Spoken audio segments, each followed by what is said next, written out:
बीड हत्याकांड प्रकरणाची आता एसआयटी चौकशी होणार आहे। मुख्यमंत्री देवेंद्र फडणवीसांनी ही मोठी घोषणा केली। भाजप आमदार सुरेश धस यांनी मुख्यमंत्र्यांकडे एसआयटी चौकशीची मागणी केली होती।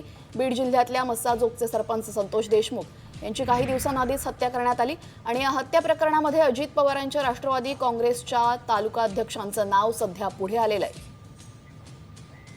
बीड जिल्ह्यातली जी काही घटना आहे अतिशय निगृण अशा प्रकारची जी काही सरपंचाची हत्या त्या ठिकाणी झालेली आहे, त्या संदर्भात स्पेशल एसआयटी कॉन्स्टिट्यूट करून या केसच्या संदर्भातली सगळी चौकशी आम्ही करणार आहोत आणि कुठल्याही परिस्थितीमध्ये आरोपी कोणीही असो, कोणीही कुठल्याच आरोपीला या ठिकाणी सोडलं जाणार नाही।